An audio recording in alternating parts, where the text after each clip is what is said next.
एकादशी का जो व्रत किए हैं, तो आइए आपको एक भोले भाले भक्त की कथा सुना देता हूँ। किसी गृहस्थ के यहाँ एक बालक का जन्म हुआ। वो बालक धीरे धीरे बड़ा हुआ महाराज।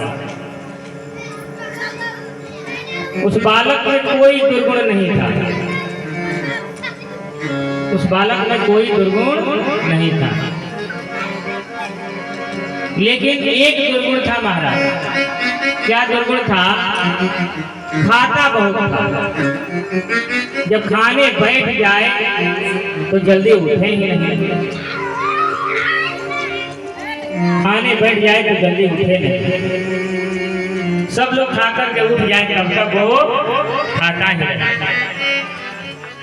और बड़ा विचित्र बालक है महाराज। खाते जाता और कहते जाता कि दाने दाने पर लिखा है खाने वाले का नाम। खाता और खाते खाते कहता कि दाने दाने पर लिखा है खाने वाले का नाम। तो किसी ने कहा कि तू तो ये मतलब कि दाने दाने पर लिखा है खाने वाले के नाम, तू तो कहा कि बोरे बोरे पे लिखा है खाने वाले का नाम। बड़ी खाता था महाराज। एक संत ने कहा कि अरे आप घबराइए नहीं, वो उतना ही खाता है जितनी उसकी खाता है। वो अपने खाता से अधिक नहीं खाता है। कोई भी अपने खाता से अधिक नहीं खाता है। तो भाइयों ने उसको, परिवार वालों ने घर से निकाल दिया। चलो भाग, केवल खाते हो, कुछ काम धाम करते नहीं हो। बेचारा घर से निकल के चला जाता है और फिर घूम करके चला आता है और आकर के कहता है कि शायद मुझे निकाल कर पछता रहे हो आप। घर वालों से कहता है कि शायद मुझे निकाल कर पछता रहे हो आप, महफिल में आ गया हूँ इस ख्याल से। घर वालों ने कहा कि कोई पैसा उसका नहीं रहे, चलो भागो, तुम्हारी कोई जरूरत नहीं। घर से चला जाता है महाराज। आगे जाता है तो उसको एक खूब सुंदर महात्मा दिखाई पड़ते हैं, मंदिर दिखाई पड़ती है। सोचता है कि महात्मा जी बड़े तंदुरुस्त हैं, शायद यहाँ भर पेट भोजन मिले। तब तक देखता है कि महात्मा के दो शिष्य, वो भी बड़े शरीर से तंदुरुस्त महाराज, हड्डे कट्ठे आते हैं। अब आकर के महात्मा से पूछता है कि महाराज आप कौन हैं? तो महात्मा जी कहते हैं कि मैं महंत हूँ। महाराज मुझे कुछ सेवा मिल जाएगी, मैं यहाँ रह सकता हूँ। तब महंत ने कहा कि कोई बात नहीं, यहाँ खाने पीने की कोई कमी नहीं है, यहाँ पर रह सकते हो। उस लड़के ने पूछा महाराज कोई काम कहाँ? तो महात्मा ने कहा कि कोई काम वगैरह नहीं है, केवल खाना है, पड़े रहना है।